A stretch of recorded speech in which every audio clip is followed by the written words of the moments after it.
It's a video where we talk about the psychology of betting as well as dig into college basketball and take a look at a pivot table that I've created here in the college basketball algorithm. Spending some time with it because I've been getting asked this question, and the question is, Ken, do you have something that predicts players and, and for college basketball, the amount of points they might score, the amount of rebounds they might have, player props type information. And not only can we build something that works on that, but also I was thinking about betting, obviously, because I do it too much, and I had a rough couple days. Football just pulled the rug out from under my winning picks in the last second in almost every big game this weekend. I was livid and cursing in the comments of my videos, just like, how do the Chargers blow it again? How does Minnesota blow it late?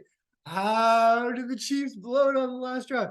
Like, it was just everything was over and over again, the worst thing possible. And of course I lost because whatever I feel like betting on loses. So you just got to bet against whatever I say pretty much all the time. And it works out great for you. But what was bothering me about it was, all right, well, I do a ton of work handicapping all these games. And then, something happens at the last minute, you lose a real close one, you lose your entire bet. You don't get rewarded for getting close. You don't. You lose when you lose the game. Now, there are other ways to get rewarded for getting close and doing good jobs handicapping the game.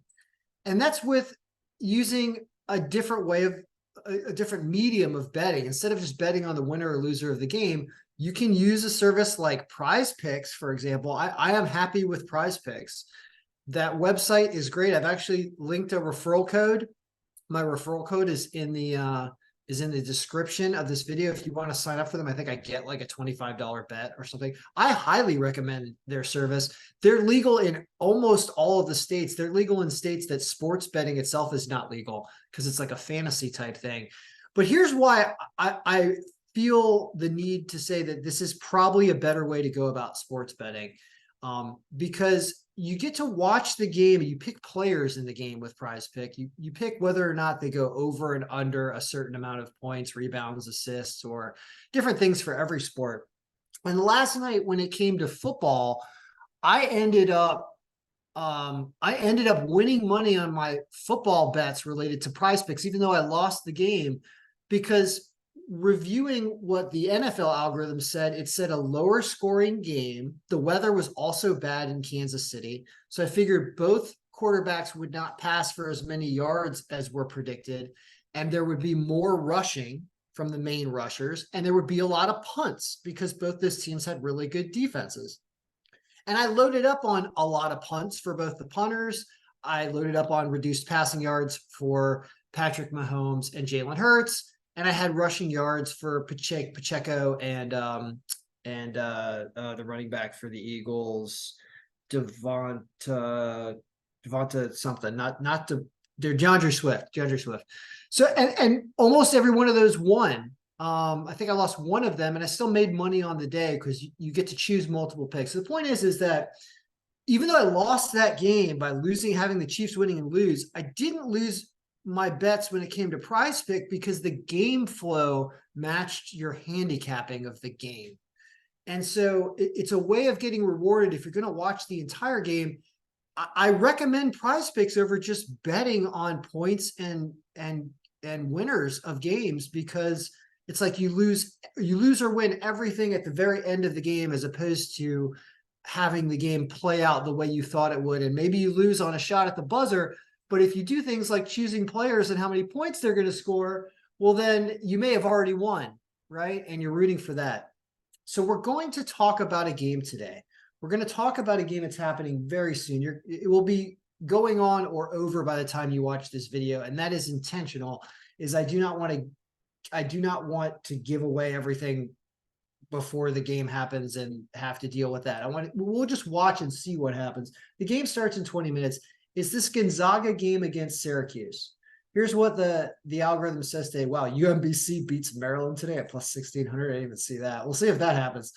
That's a big underdog showing up on the college basketball algorithm today, which, by the way, needs some more work anyway. But this says this game right here. It's on TV. It's a good game. Gonzaga is a highly followed team. They're an excellent team. They make it to the Sweet 16 like every year. And Syracuse, the big orange, they are known to be a decent team, and they fought hard against Tennessee until the end yesterday. This game, I believe, is in Maui, not in Hawaii, not in Maui, but in Hawaii on Honolulu, because Maui is still burnt to the ground.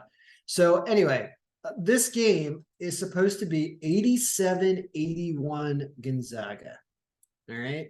That's what this says. Now, I created a pivot table. This is going to be the player's pivot sheet.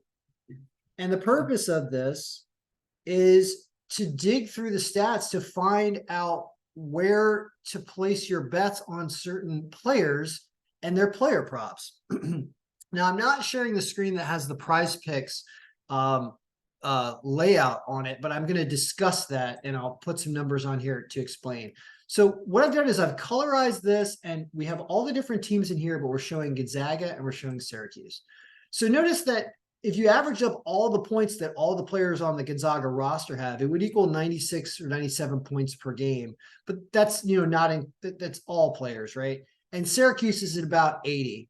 Now, it's said that the projection here is 87-81. So it thinks that that Gonzaga will get to only about 87 points. Which of these players are going to put up those 87 points? What's optimal? Let's talk about that. Well, the colors are really helpful here because it helps to identify where there's weird things going on. For example, Braden Huff apparently does not pass the ball. Now, I don't know how many games played these people have had. So what we're going to do is we're going to add games played as an option in here and show it. So games played on the end. Perfect. We're going to show games played, and we're going to colorize it as well so that we can see if there's a lack of stats for people, because that is important. If someone's only played one game or something like that, you need to know that. And we manage the rule here. This is conditional formatting rules that help you color this to see it properly. And voila. So yeah, you got some people that only played a game down here. But these people have all played 3 games for Gonzaga. So Graham, Ike, and Braden Huff do not like to pass the ball much at all, apparently. 1-0. Nolan Hickman does not rebound very much when it comes to these starters here. And then you've got a lot of big numbers for Ike and Huff, right? So, well, what are the options on Prize Picks for the Gonzaga players? I'm looking at just points first, because notice we're showing points, rebounds, assists, and points plus rebounds plus assists, which is another option that you can choose as well. I didn't put 3-pointers made on here, but that is another one you could have, and I could add it, but I'm not going to. So let's just talk about points. So the guys on Gonzaga, Anton Watson, they have him at 11.5 points is his over-under. Well, he's getting an average of 13 points a game, and he's played 3 games. So this would be an over on him. Why? Because Gonzaga is supposed to put up 87 points today. It's a team that apparently they can score points on in Syracuse, and Gonzaga scores points on everybody, but it says that they can do that. So when we're talking about, Anton Watson's just points, like this is what Prize Picks points. What we're going to see is that Prize Picks is offering 11.5, right? So if you want to say, well, what's the differential, right? It's going to be the actual number of points for the player minus whatever the Prize Picks number is. And we're going to put everybody's number in here that's available. It's going to help you show. We're also going to colorize this as well to get our information. So that's 1.5. Who else do they have on here? They have, I'm just going to go through the JJ. I'm going to look at some of the Syracuse people too. JJ, Judah Mintz. Hold on, let's do this. Judah Mintz, points-wise, they're putting up 17.5. JJ Starling, 12.5. Justin Taylor, 6.5. And the rest are Gonzaga people. So we're going to move everything off of all these that they don't offer players information on. And we're going to go now to the Gonzaga players. Anton Watson, we just did. Graham Ike is 15.5. Nolan Hickman, 11.5. Ryan Nembhard, 13.5. And those are all the players that are listed. So they don't have Braden Huff on here, and they don't have any of these players. So you're starting to see something interesting now, right? Which is, what are the variances between what Prize Picks is listing and what the average points are? Well, and where are their variances? Well, it says that Judah Mintz, you get an extra, like he's been putting up 21 points a game. Now they're saying that Gonzaga will slow him down a little bit and bring him lower than his average. But they're giving you a 3.5 cushion. That's also because he scores a lot of points per game. So all this is pretty consistent. I think PrizePicks is doing a pretty good job of doing this. But what about this? Nembhard. Nembhard only puts up 11, and he's set at 13.5. So this is the only one, by the way, that's negative. He's played 3 games. So this is one where you want to take the under on Nembhard. And I think I'm going to do that. I've just clicked his name, and I'm going to do an under on him. Because you can see this one's different from most all the other ones. And it's by 2.5 points. So we'll see if Nembhard goes below 13.5, because you've got a 2.5 point cushion there with him. All right. All the other ones are pretty close, and you could go with Judah Mintz's over, but Syracuse is not supposed to win this game. And will Gonzaga's defense slow him down, knowing that he's a main point scorer for them? It's a good question. Now, there's other things besides just points. Is there anybody else's points you want to take here? I mean, all the other ones are an over, right? Because these are all positive numbers. So you would take an over on Ike. The most, Anton Watson's the one that you would want to take an over on the most. So I'm also going to do that. I'll take an over on Anton Watson because he's at 1.5. So you can see the order of the Gonzaga guys by points was take the Nembhard under first, take the Anton Watson over second, and these other 2 ones are close, but you're supposed to take the over if you do anything. And your biggest scorer here, I don't know why Braden Huff is not listed as an option in here, would be Graham Ike, right? Because he's been getting the most points per game. So I'm going to add him also, I guess, as an over. But he's not optimal because it's still close here. So I really shouldn't do that. Let's talk about the players on Syracuse. So 1.8. Justin Taylor gets 8 points a game as the 4th highest scorer, and he's only got to get over 6.5. I'm going to take the over in that one as well because it's just not a ton of points. And you can see this is over 1.5. So that's the 3rd thing I've taken is Justin Taylor as an over. Now what I want to do is I want to look at rebounds. Okay, completely different thing here. So we've got rebounds now, and we're going to do this minus, we're going to do the rebound number. Okay, it's probably all of the same people will be listed. Get this.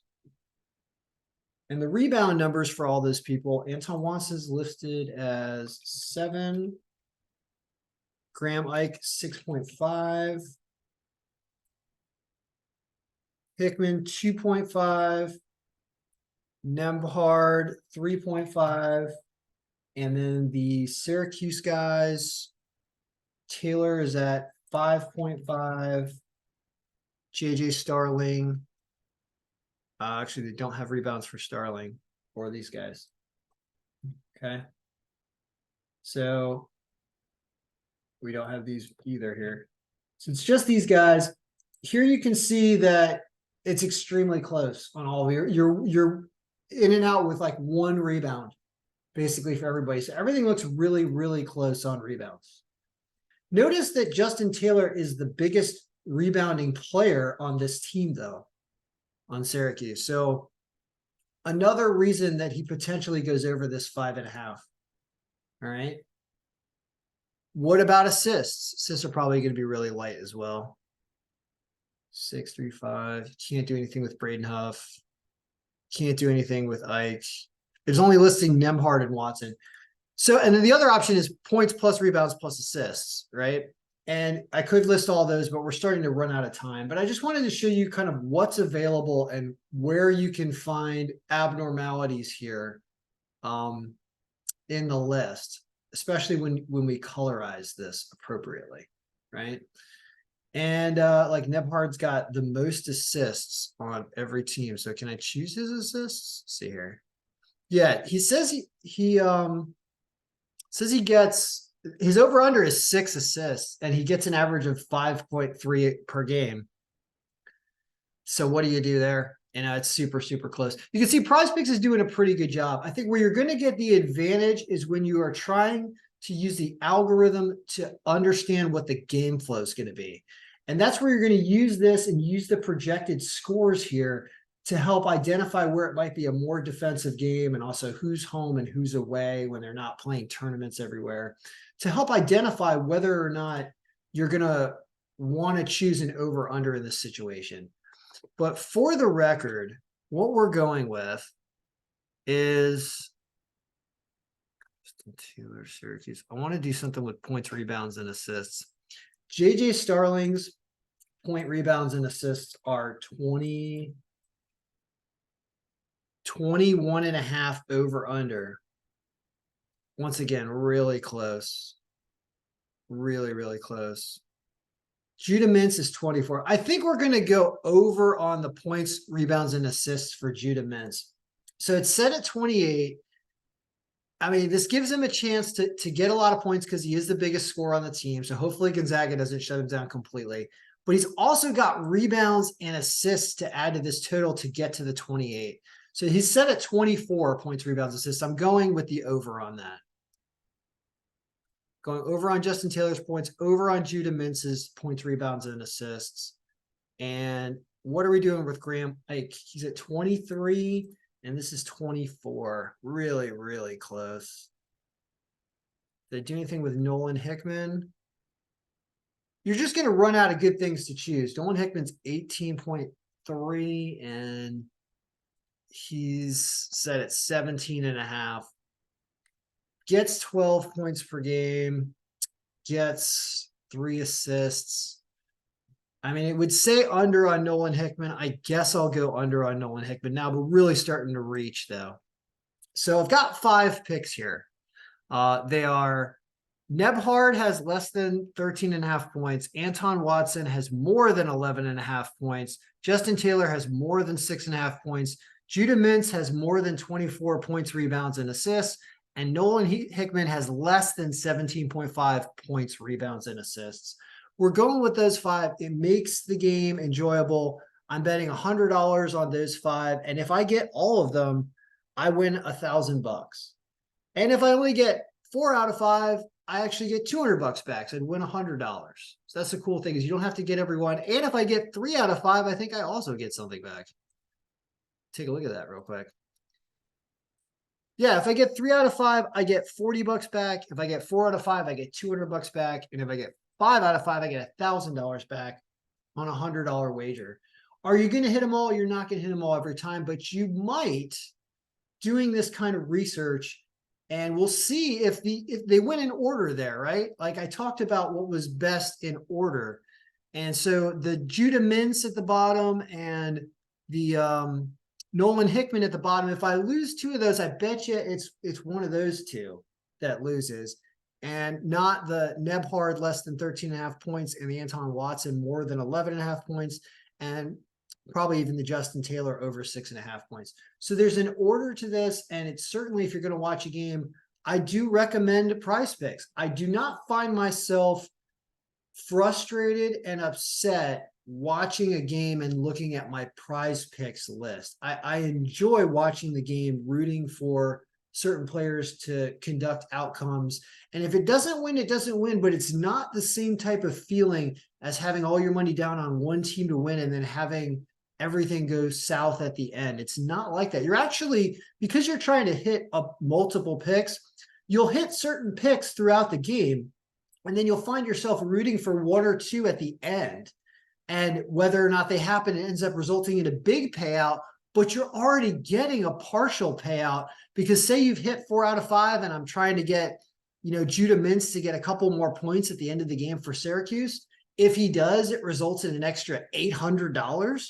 But if he doesn't, I still win $100 net profit. So I recommend Prize Picks to be a little bit healthier when it comes to wagering. It's a bit of a different type of wagering, but I'm okay with it. And so I'm willing to recommend that because I haven't had a bad experience. Their bonuses are good and they give you financial rewards. They gave me like $900 in free bets the other day, unannounced out of nowhere. I was like, wow, that's a tremendous amount of money just give away in terms of free bets.